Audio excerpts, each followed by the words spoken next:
Today's live training. So, if you are watching this right now live, we are just coming off of a holiday, the 4th of July, and a lot of times this is a slower time of the year for gym owners. Usually, the third quarter in general is, at least in the northern part of the country, because there's so many people that take off for the summer to do outdoor stuff, right? And especially when it comes to activity and that kind of stuff. So I am making additional, training videos to help curve that. And to get people in on higher ticket programs because the general memberships just seem to reduce a little bit. At least that's the area of churn that seems to be a little bit higher. So today we are going to be talking about high ticket programs. And I thought that it would be cool to, number one, explain what they are and the difference between high ticket programs and mid and low ticket programs.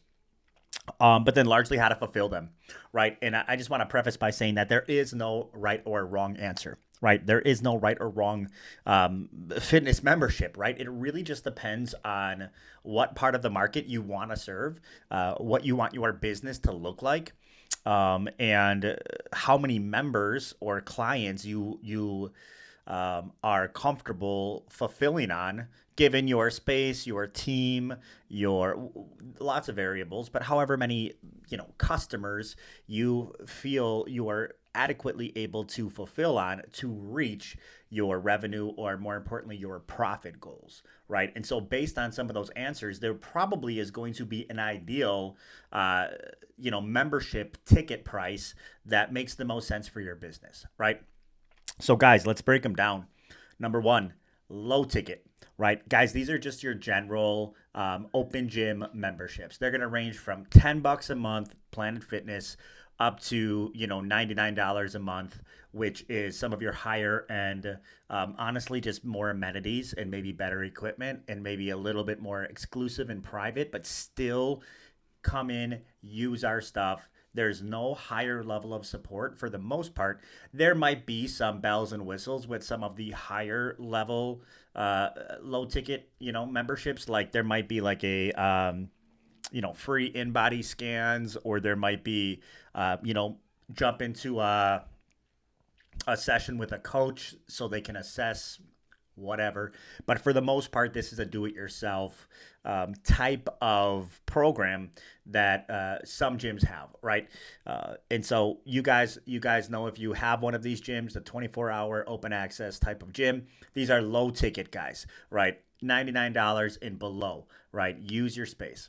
Second option would be the mid ticket, right? So these are largely class led gyms, right? So it's instructor led classes, however many you have per week. A lot of gyms niche down and have a special like modality that they like to teach, whether it is CrossFit, it is, Orange Theory type of workouts, boot camps, kettlebell training. Sometimes it's very specific niche, like kickboxing, whatever it may be, but you're charging anywhere from 99 to like 199 a month. You're somewhere in that, even up to like I would even consider like up to 220 with, the cost of everything going up. I've seen some mid-ticket programs up almost up to 250 per month, right? 99 to 199 is usually the spot where they land. I'm typically the least.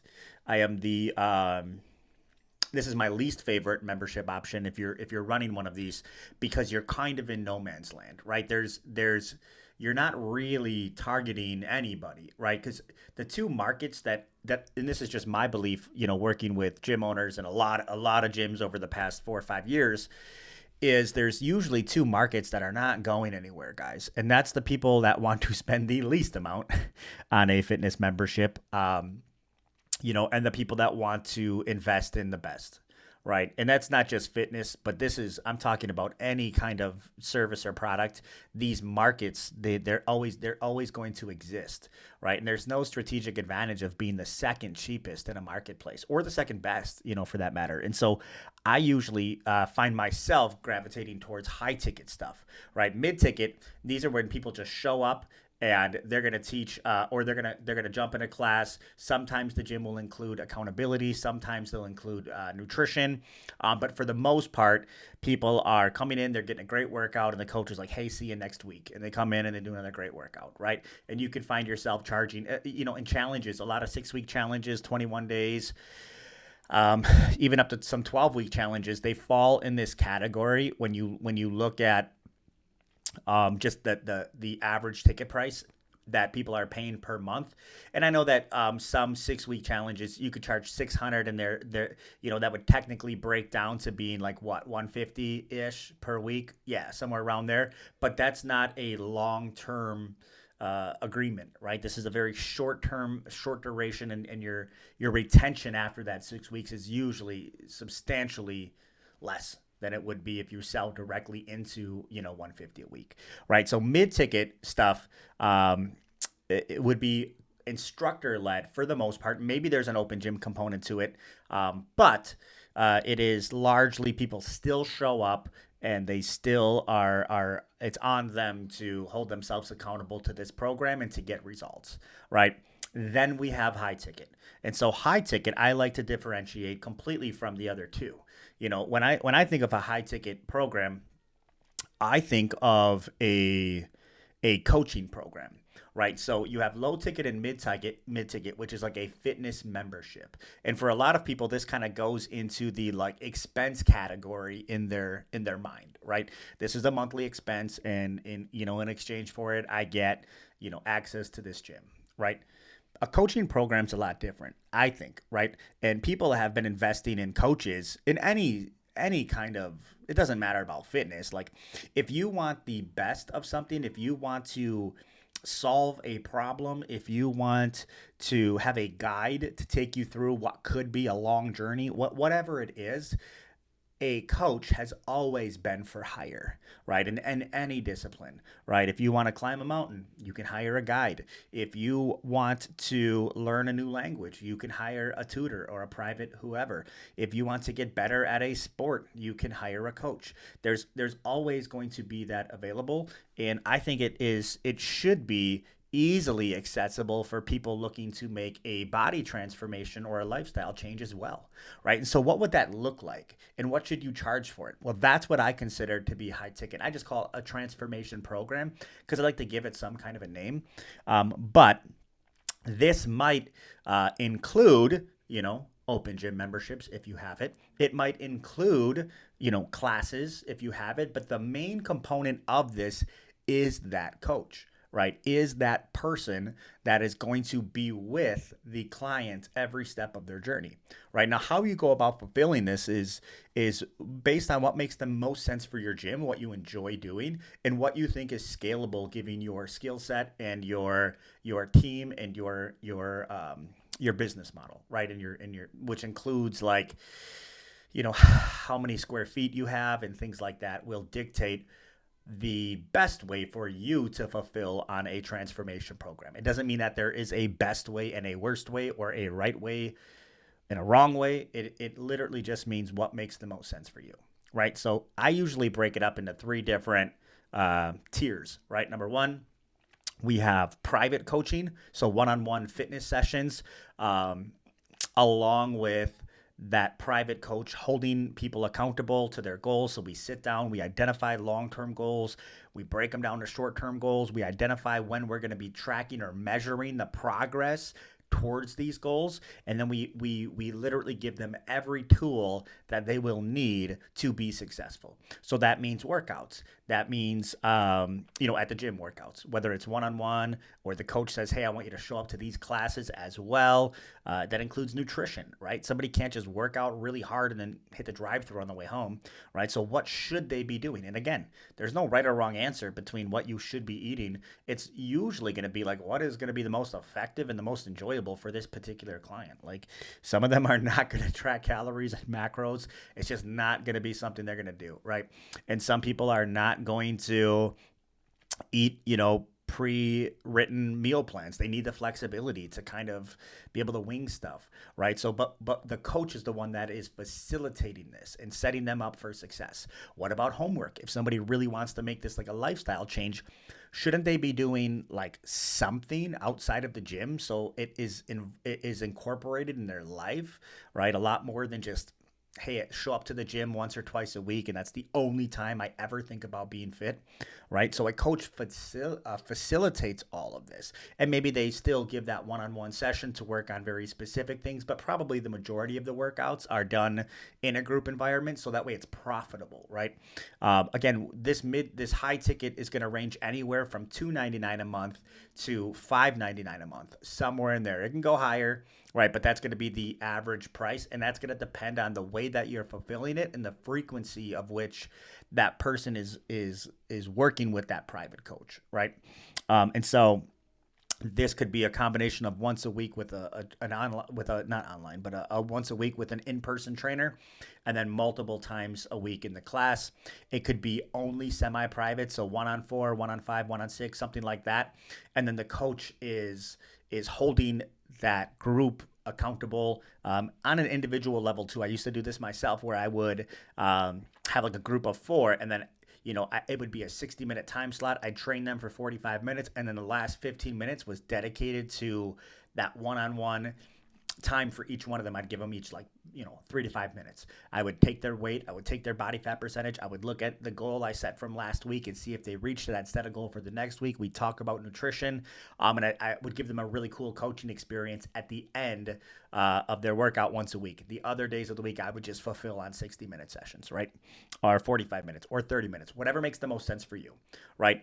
And then then you can have the final tier, which wouldn't be necessarily a semi-private setup, but it would be more of group only workouts, but then the coaching element of it is outside of the workout completely, right? And there's and again, and this would mean like a lot of like, whether it's texting back and forth or goal setting, or maybe they would come in once a month or once every 2 weeks or once a week and do like these calibration type set, not necessarily a workout, but maybe recalibrating their program to make sure now all of these start off with a very intensive like program design, goal setting, blueprint type of meeting. So that way you as the coach and the client are on the same page. The plan and the strategy is right here. Now it's up to us to execute it together. And I'm going to give you all the tools to make it as easy as possible. But hey, this is your journey, right? I'm just a guide.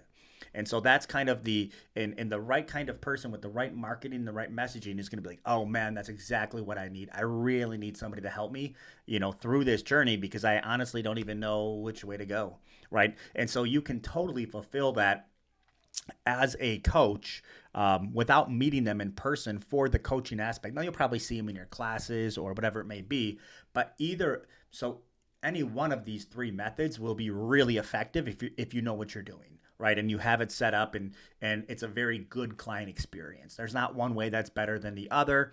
Some of them, and all of them are almost equally as profitable, because with the one-on-one element of it, if you're doing one-on-one sessions, you're usually going to have a longer lifetime value. So a little bit less profitable per month, but you'll usually have people staying for more months, right? Because you have a very strong relationship. It's the strongest of all of the relationships, but it's the least profitable because it's one-on-one, right? But lifetime value wise, it makes a lot of sense. Then you have semi-private, which is more profitable per actual training session, but you'll have a shorter lifetime value, right?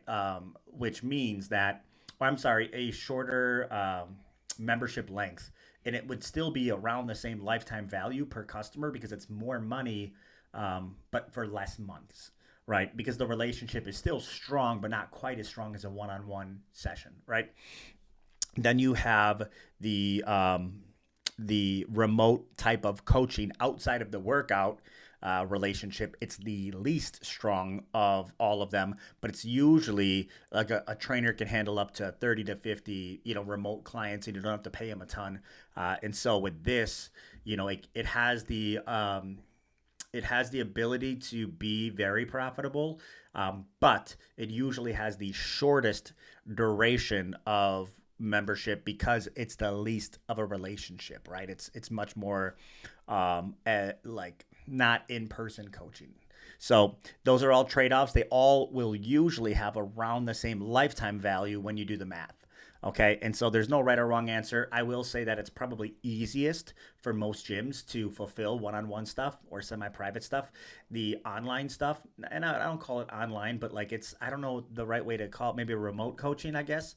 That is usually the most difficult to do at scale because it requires a lot of organization. It requires, guys, if you just think you can message somebody 3 times a week, they're gonna quit. Like that's not good. It's not very valuable, right? And it may sound good on paper, but people are not. They're gonna cancel, right? And so you have to be able to come up with a client experience that's really really valuable if you intend on fulfilling on it in that manner, right? So the way that I do this at my gym is I do a combination of the semi-private and the one-on-one stuff. And then we give everybody large group, right? Because large group is just literally for them to burn calories. But we sell people into the length of high ticket transformation program that makes sense for them based on what their goals are. Somebody comes in, they want to lose 20 pounds. I'm like, look, you should probably do a 12-week program, right? That way we can get the weight off.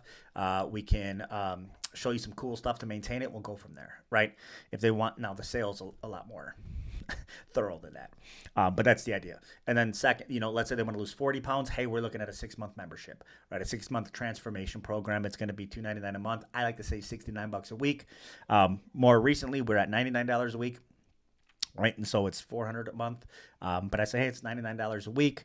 It's going to be for 24 weeks. That way we can make sure we do X, Y, and Z, right? And then we'll readjust and recalibrate from there. Somebody wants to have bigger goals than that. Let's say they want to lose 60 to 100 pounds. Look, that's a 12-month transformation program.